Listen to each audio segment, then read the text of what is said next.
MSc third semester में अगर हम बात करें, एमएससी थर्ड सेमेस्टर में हमारे पास फोर्थ पेपर हेट्रोसाइक्लिक केमिस्ट्री है। Heterocyclic chemistry and photochemistry, chemistry of heterocyclic compound and photochemistry. उसमें सबसे पहले ये यूनिट आती है हेट्रोसाइक्लिक केमिस्ट्री आती है। अब जो हेट्रोसाइक्लिक केमिस्ट्री होती है ये चार भाग में डिवाइडेड होती है। Nomenclature of heterocyclic and their synthesis. जो हेट्रोसाइक्लिक कंपाउंड होते हैं उनका नोमेनक्लेचर कि उनका नाम आईयूपीएसी नाम क्या है, और देयर सिंथेसिस उसको प्रिपेयर करने प्रिपेयर का मेथड कि जो हेट्रोसाइक्लिक कंपाउंड होते हैं उनको किस तरीके से बनाया जाता है। हेट्रोसाइक्लिक क्या कंपाउंड क्या होते हैं ये चीज तो आपको पता ही होगा। देखिए जो साइक्लिक कंपाउंड होता है, कार्बोसाइक्लिक कंपाउंड होते हैं ना, जैसे बेंजीन की रिंग एक कार्बोसाइक्लिक कंपाउंड है। साइक्लोहेक्सेन एक साइक्लो साइक्लिक कंपाउंड है, लेकिन उसमें जो हेट्रोएटम ऐड कर दिया जाता है, मतलब हेट्रोएटम अटैच हो जाता है, कार्बन की जगह हेट्रोएटम अटैच हो जाता है। जैसे सिक्स मेम्ब्रेन रिंग में एक नाइट्रोजन या ऑक्सीजन या कुछ भी अटैच होगा तो उसको क्या कहता है, हेट्रोसाइक्लिक कंपाउंड कहता है। फिर उसके बाद आता है small ring heterocyclic compound. Small ring 3 membrane, 4 membrane, 5 membrane, ये स्मॉल रिंग हुई। बेंजोफ्यूज्ड 5 मेम्ब्रेन हेट्रोसाइक्लिक कंपाउंड जिसमें बेंजोफ्यूज्ड जो फ्यूज 5 मेम्ब्रेन। देखिए जो थर्ड पार्ट में उसने कहा कि जो बेंजीन होती है, बेंजीन से पांच पांच रिंग की जो 5 कार्बन की रिंग होती है वो बेंजीन के साथ फ्यूज होती है, लेकिन हम यहाँ पे हेट्रोसाइक्लिक कंपाउंड पढ़ रहे हैं। तो जो बेंजो ग्रुप होगा, बेंजीन जो होगा, बेंजीन से जो 5 मेंबर रिंग होगी वो हेट्रोसाइक्लिक कंपाउंड की होगी। मतलब उसमें जो एक कंपाउंड हो या दो कंपाउंड हो, हेट्रोएटम प्रेजेंट होगा, जैसे ऑक्सीजन, नाइट्रोजन, फास्फोरस, ऑक्सीजन इसके साथ फ्यूज्ड होता है, उसको बेंजोफ्यूज कहा जाता है। फ्यूज का मतलब ज्वाइन होगा। 6 मेंबर हेट्रोसाइक्लिक विद 1 हेट्रोएटम। इसमें 6 मेंबर की रिंग होगी। 6 मेंबर रिंग में एक कार्बन पर 6 मेंबर रिंग में एक हेट्रोएटम प्रेजेंट होगा। हेट्रोएटम वही हो सकता है ऑक्सीजन, नाइट्रोजन, सल्फर, सल्फर हो सकता है आर्सेनिक। मतलब एक हेट्रोएटम होता है, कार्बन से अलग एक एटम उस रिंग में अटैच होता है, जिसको हेट्रोएटम हेट्रोसाइक्लिक कंपाउंड कहा जाता है। तो सबसे पहले हमारा लेक्चर जो आता है नोमेनक्लेचर ऑफ हेट्रोसाइक्लिक कंपाउंड आता है। अब नोमेनक्लेचर ऑफ हेट्रोसाइक्लिक कंपाउंड का उसका नोमेनक्लेचर करना होता है। जो नोमेनक्लेचर हम करते हैं एच विडमैन के बेस पे करते। एक एच विडमैन साइंटिस्ट थे जिसने बताया कि जो हेट्रोसाइक्लिक कंपाउंड होता है उसका नोमेनक्लेचर किस तरीके से किया जाता है। उन्होंने एक पूरा सिस्टमिक वे दिया जिसको हम जैसे लिखा ना, H Widman system for monocyclic. अब देखिए जो मोनोसाइक्लिक, अब वो कह सकता है कि नोमेनक्लेचर ऑफ मोनोसाइक्लिक कंपाउंड।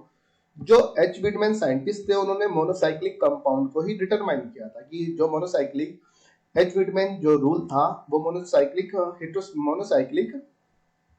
के लिए यूज किया जाता था। जो मोनोसाइक्लिक कंपाउंड होता है, मोनोसाइक्लिक हेट्रोसाइक्लिक होता है। मोनोसाइक्लिक हो मतलब सिंगल रिंग हो और उसमें कोई हेट्रोएटम प्रेजेंट हो, उसके लिए एच विडमैन ने एक रूल दिया। उस रूल को मैं आगे पढ़ूंगा। फिर उसके बाद आता है सिस्टेमिक नोमेनक्लेचर। जो सिस्टेमिक नोमेनक्लेचर होता है उसको ही एच विडमैन ने दिया था। जो सिस्टम में आ रहा है ना, इस सिस्टम में तो एक क्वेश्चन ये आ जाता है कि सिस्टमिक की define the systemic nomenclature of heterocyclic compound या H Widman system for monocyclic compound. ठीक, फिर उसके बाद आता है रिप्लेसमेंट एंड सिस्टमिक नोमेनक्लेचर। देखिए रिप्लेसमेंट का रिंग मतलब रिप्लेसमेंट कैसे होता है कि जो हेट्रोसाइक्लिक कंपाउंड जो बनता है, जो हेट्रोसाइक्लिक कंपाउंड बनता है कार्बोसाइक्लिक कंपाउंड से ही हेट्रोसाइक्लिक कंपाउंड बनता है, उसका रिप्लेसमेंट होता है। रिप्लेसमेंट में मोनोसाइक्लिक भी दिया जाता है, fuse and bridge heterocyclic compound दिया जाता है, और फ्यूजन तथा फ्यूज हेट्रोसाइक्लिक कंपाउंड दिया जाता है। तो इस सबको मैं स्टडी में नेक्स्ट मतलब आगे करूंगा, तब मैं बता दूंगा। देखिए जो ये पहला पार्ट आता है सिर्फ नोमेनक्लेचर के ऊपर है। फर्स्ट पार्ट जो है नोमेनक्लेचर के ऊपर है, जो एक एच विडमैन साइंटिस्ट थे उनके द्वारा दिया गया। एच विडमैन साइंटिस्ट है उन्होंने सिर्फ मोनोसाइक्लिक कंपाउंड को दिया कि मोनोसाइक्लिक कंपाउंड को डिटरमाइन, उसके लिए उन्होंने सफिक्स प्रीफिक्स एक टर्म दी, मतलब एक फॉर्मूला भी दिया जिसके बेस पे उसको इसके जो आईपीएसी जो हेट्रोसाइक्लिक कंपाउंड का जो नेम को डिफाइन किया जाता था। तो इसको मैं नेक्स्ट वीडियो में पढ़ता हूँ, बहुत इजी है। देखिए अगर आपको सबसे पहले अगर आपको इसका नाम पता चल गया किसी भी चीज का, हेट्रोसाइक्लिक कंपाउंड का आपको नेम पता चल गया कि एच विडमैन के अकॉर्डिंग इसका नाम क्या होता है, कॉमन नेम क्या है। और कॉमन नेम क्या है फ्यूजन तथा फ्यूज्ड के बेस पर इसका नाम क्या होता है? थ्री में तो उसके उसी के अकॉर्डिंग हमें जो स्मॉल रिंग हेटेरोसाइक्लिक कंपाउंड है इसी को हम इसमें समझ लेंगे, तो हमारे लिए ये समझनी इजी हो जाएगी। अब जो benzofused five ring 5 members heterocyclic compound होता है, बेंजोफ्यूज्ड 5 मेंबर हेटेरोसाइक्लिक कंपाउंड को भी हम fused and bridge heterocyclic compound में फ्यूज तथा फ्यूजन में समझ लेंगे, जो रिप्लेसमेंट में आ जाएगा। बेंजोफ्यूज जो कंपाउंड होगा ना, रिप्लेसमेंट के द्वारा परिपेयर किया जाता है। 6 member heterocyclic compound with one hetero atom, इसको भी हम नोमेनक्लेचर ऑफ रिप्लेसमेंट में स्टडी करेंगे उसको। तो अगर फर्स्ट यूनिट आपने पढ़ी तो उसके अकॉर्डिंग आपको ये दोनों तीनों यूनिट मतलब जो दोनों तीनों पार्ट है बहुत इजी हो जाएंगे। तो सबसे पहले बात करते हैं एच विटमैन साइंटिस्ट, जिनका पूरा नाम है ना हैंस हैंस विटमैन है।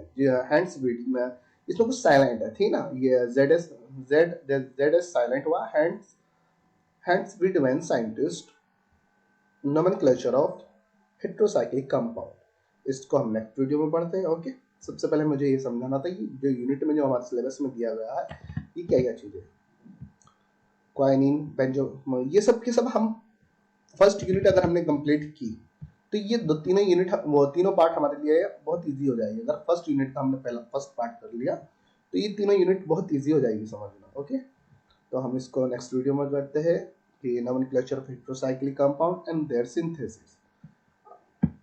Okay, thank you.